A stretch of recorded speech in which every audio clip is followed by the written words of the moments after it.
trigger warning, kung takot kayo sa tahi, huwag niyong papanoorin to. So may nag-comment, bago ko sagutin yan, gusto ko lang sabihin na Happy New Year everyone! Tapos na yung 2024. So, answering the question, ano po yung nasa labi niyo? Tinahi po yung labi ko. Ang ginawa pong surgery sa akin is lip reduction surgery. So, pang 5 araw na to guys. And as you can see, hindi ko na ilalapit kasi baka matakot talaga kayo. Bakit ako nagpa-lip reduction surgery? First of all, siguro lahat naman tayo may insecurity. And kung di nyo napapansin, malaki talaga naturally yung labi ko. Mas malaki yung sa taas compare sa baba. So, hindi siya proportion. Actually, dapat hindi ko na siya itutuloy. Pero may isang bagay kung bakit ko siya tinuloy. And yung number 2 reason ko is palagi ko siyang nakakagat whenever na kumakain ako. So, dahil nga malaki yung labi ko, marami laman sa loob.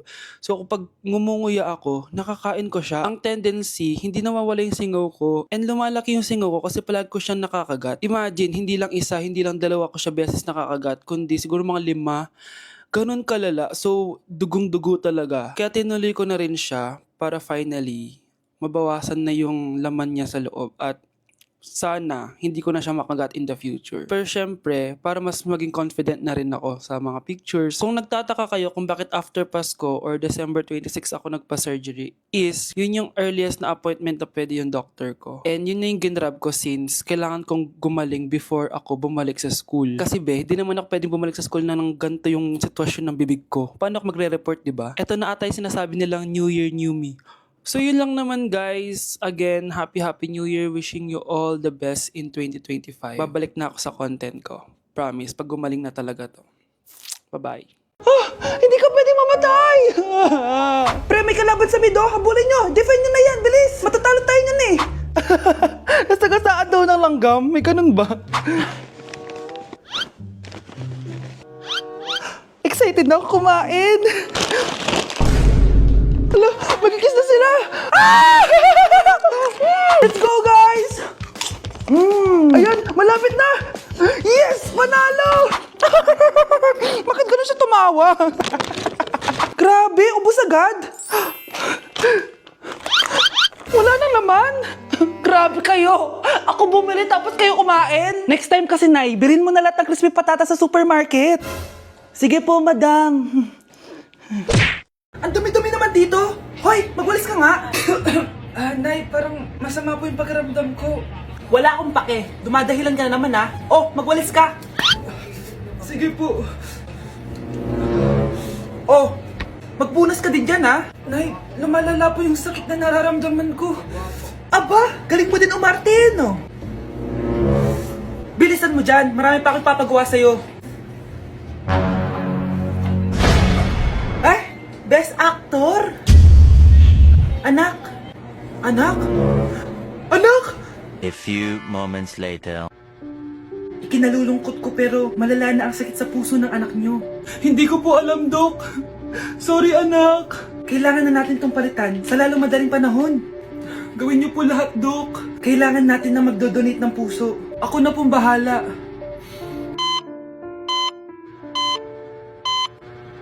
Nay? Oh, gising ka na pala. Nasaan ako? Nasaan ang nanay ko? Nanay mo yung nagbigay ng puso sa'yo. Hindi pwede. Nay, sorry, Nay. Nay? Buhay ka? Oo naman, anak. Buhay na buhay. Kanino puso yung nandito? Puso ng kambing yung nilipat sa'yo, anak. Ha?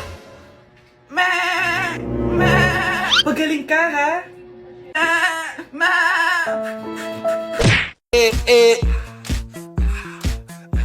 Like sugar on my tongue, your body so sweet. Ayan! Kaya pala ang laki ng bill ng kuryente natin. Nakabukas pala na matagal yan. Anay, uso kasi to yung sugar on my tongue. Sugar on my... ganun. May alam din ako uso na pwede mong gawin. Talaga, Nay? Ano yun? Gagawin ko. Walang baon for a day. Ipambabayad ko sa kuryente yung baon mo. Nay naman eh. Ito na, isasara ko na to. Huwag mong babawasan baon ko, ah. Akin na nga tong cake na to. Sige na, pumasok ka na sa kwarto mo.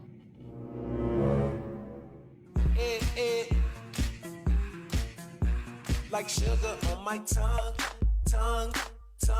Oh mga anak, magpapakuna na tayo lahat. Nakakatakot na ngayon. Ang dami nagkakasakit. Pass muna ako, Nay. Natatakot po ako sa injection. Ako, Nay, sa jowa ko na lang ako magpapabakuna. Di ba, babe? Ilang dose gusto mo, babe? Mga 1,000. Nay, sasamahan po kita magpabakuna. Buti pa si Kyle. Tara na, anak. A few moments later. Oh, ma'am, hinga po kayo ng malalim, ha?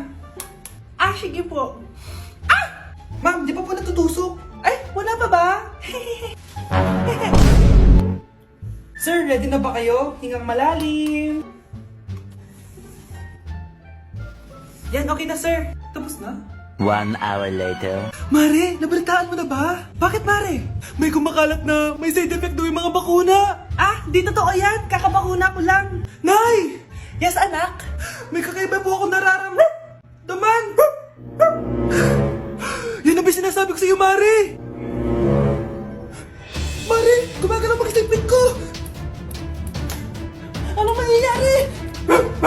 Nay! Sit! Roll over! Mare! Mare! Twerk! Mare! Throw it back! Walang iya ka, Mare!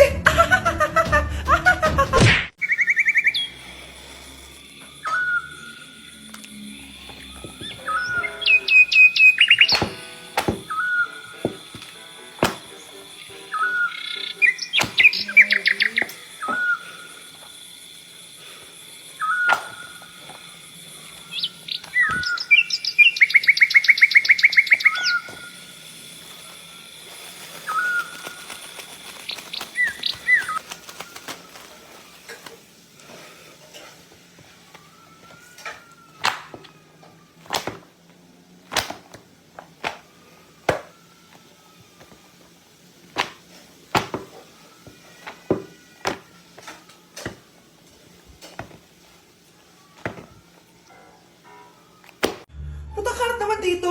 Anak! Yes po, Nay. Hugasan mo nga itong mga plat. Tapos na po, Nay. Ang bilis mo naman, anak. A few moments later. Anak, magwalis kang. Tapos na po, Nay. Mabilis talaga. Anak, magluto ka nga ng Tapos na po, Nay. Nay, meron pa po ba kayong iutos? Ang bilis mo naman. Anak ka ba ni The Flash? Hindi po, Nay. Anak niyo po ako, di ba? Oo naman. Bilib na bilib sa akin si nanay. Lokohin ko nga siya. Nay, kaya ko din po pala magbasa ng isip.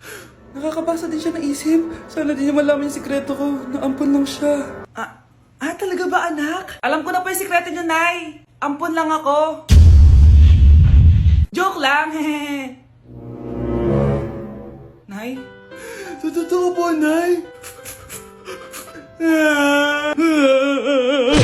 Kakagising ko nga lang pala, mga mare. Charot lang, kanina pa ako gising. Habang tumatae nga pala ako, mga mare, bigla ako may naisip ng pagkakakitaan. Kaya naman nagpahatid na ako, mga mare, sa malapit na grocery sa amin. Bagong-bago nga pala itong naisip ko, mga mare, at wala pa nakakagawa nito. Bumili na nga ako ng mga kakailanganin ko, mga mare, para hindi tayo maubusan ng stocks mamaya. Pagka uwi ko nga, inumpisan ko na agad magluto, mga mare. Para naman marami tayong kitain ngayong araw. Wala talagang lugi dito sa small business na naisip ko. Dahil sa isang pack na to, 200 orders na ang magagawa ko dito, mga mare. Kakaiba talaga tong fries ko, mga mare. Dahil sinigang powder ang nilagay ko dito, mga mare. Ito nga pala yung 70 pesos, mga mare. Sobrang sulit na talaga. Sa sobrang mura nga nito, mga mare, nanganganib pa ako malugi. Pero hindi na importante yun, mga mare, basta marami tayong customers. Nakakatakam nga tong sinigang fries natin, mga mare. For sure, dadayuhin to. Hindi na talaga nakapaghintay ang mga customers natin, mga mare. Kita niya naman sa mga mukha ng mga customers natin, mga mare, na masaya sila. Sobrang nagustuhan nga nila yung sinigang fries natin, mga mare. Babalik-balikan daw nila to. Ang saya pala kumita, mga mare, lalo na't galing sa dugot pawis. Delivery! Eto na po yung skincare nyo. Wow! Nandito na skincare ko! Buksan na natin! Wow! May makutsara pa! Gaganda na ako nito. Uy, Mars! May chismis ako! Uy, Mars! Wait lang, ha! Nay! Nagugutom na ako! Nasaan na ba yun? Wala bang pagkain dito? Ba't walang pagkain dito? Nagugutom na talaga ako. Ano yun? Ano to? May kutsara! Pagkain siguro to. Buksan ko nga. Wow! Ang pangit-pangit naman ang kabit niya. Ba't ganon? Ba't ang lagkit? Alo, tanghali na pala. Wait lang, Mars ha. Mamaya na lang. May chismis pa ako. Anak, kumain na tayo. Anak! Anak! Anak, ano nangyari sa'yo? Kung kinain to, ang bobo-bobo mo talaga. O anak, babayaran ko na tuition mo ha. Ano yun, anak? Nagmumukbang ka? Hindi. Coping mechanism ko to para hindi ko muna siya maisip. Alam mo, Nay, baka kailangan ko lang talaga umalis ng bahay. Tsaka, may kukunin ako. Ang gastos talaga kapag bagong break, no? Oh, ano na naman yung kukunin mo? Kukuha ako ng BDO Pay card kasi balita ko, it works like an ATM card but with no initial deposit and no maintaining balance. Totoo ba, anak? Yes, Nay. You can use it to pay in stores tapos you get to enjoy mga deals and rewards if you link your BDO Basic account to your BDO Pay. Eh, paano naman kumuha niyan, anak? Madali lang, Nay. Just sign up for a BDO Basic account and once approved, pwede ka na pumunta sa nearest branch to get your BDO Pay card. And if meron ka namang existing BDO Cash card, you can swap it to BDO Pay card for free. Sige, anak! Uy, may tao ata! Scarlett, hindi ko pala kayang mawala ka sa buhay ko. Sorry na. Sige na nga. Pakainit. Nay! Anong ginagawa mo dyan? Pinapait ko lang to lutuan natin. Uso kasi to, anak. Uso, Nay? Eh, bakit di na lang doon sa kusina? Sa sobrang init ng Pilipinas ngayon, ayan, pwede ka na magluto. Di ba? Tipid sa gas. Grabe! Ang talino mo, Nay. Makakatipid na ako neto. Anak, check mo nga dyan yung sinaing ko. Okay na po to, Nay. Ano ba naman tong batang to? Tanghali na nakahilata pa din. Akala mo siya nagbabayad ng kuryente. A few moments later. Napakainit! Sinakpatay na electric fan! Ang init na nga sa Pilipinas, tapos mapatay pa electric fan eh. Tay, ano yan? Ice coffee? Mainit na kape to, anak. Mainit na kape? Eh, ang init na nga sa Pilipinas eh. Ang perfect nga nito, anak eh, kasi mainit tapos mainit, di ba? Negative times negative equals positive. Perfect nga, Tay. Enjoy. Hala! Late na ako! Ano to? Sinuspindi na ang face-to-face classes sa ilang paaralan sa bansa dahil sa sobrang init. Yes, makakatulog pa ako ulit. Ay, sa wakas, makakaligo na rin ako.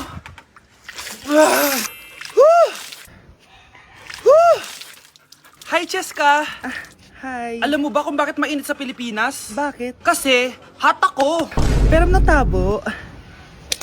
Yan, ang init-init na ka sa Pilipinas tapos mag-joke ka pa ng ganyan. Sungit! Number 1. Ano ang war na naganap noong 1939? Ako, ma'am. Okay, Kyle? Battle of Yultong. Anong Battle of Yultong na yan, ha? Puro ka kasi TikTok eh. Yun po kasi yung uso, ma'am eh. World War II yun, class, ha? Puro ka kasi cellphone, kaya di mo alam. Confiscate ko yan eh. Number 2. Madali na lang to, ha? What is the Philippine National Anthem? Ma'am, alam ko yan. Yes, Scarlett. Ano kasi yun, Loop? Selos by Shaira? Anong selos, ha? At di ko alam bakit ba nagkakaganto. Pinagluloko niyo ba ako dito, ha? Lupang hinirang yon. Ay, iba pala, ma'am. Lahat kasi sila kinakanta yan eh. Aba, saan kayo galing, ha? Sa kantin po, ma'am. Ang kakapal ng mga mukha nyo! Hindi nyo na alam yung mga boundaries nyo! Bes, alam ko na to. Magte-trending si ma'am. Hala, nakalive pala ako. Okay, class. Accepted sa exam ang may pinakamagandang spoken poetry. Ma'am, I volunteer! Wow! Okay, Scarlett. Esophagus. Habang tayo'y kumakain sa pagkainan, hindi mawawala ang esophagus. Mananatili yan panghabang buhay. Dadaloy yan sa iyong sinapupunan. And I thank you. Magaling! Sinong gustong lumaban kay Scarlett? Ma'am, lalaban po ako. Okay, class. May lalaban pala kay Scarlett. Si Samantha. Pantog. Kapag tayo'y umiihi, syempre, kailangan hindi mo mapigilan ang iyong ihi, syempre, para iwas bato, para iwas sakit, syempre. May point siya. Kaya kung ayaw mo yun, umihi ka na umihi. Para yung pantog mo, hindi magka-aberya lang ganun. And I thank you. Okay, class, parehas silang magaling. Kaso, isa lang ang mananalo. Sana ako yung manalo para perfect na ako sa exam. Sigurado namang ako yung mananalo dyan. Galing ko kaya. Ang nanalo ay si... Ako po, ma'am. Lalaban ako. Sige, Michael. Putok. Nangangamoy putok na dito. Matuto rin kayong maligo.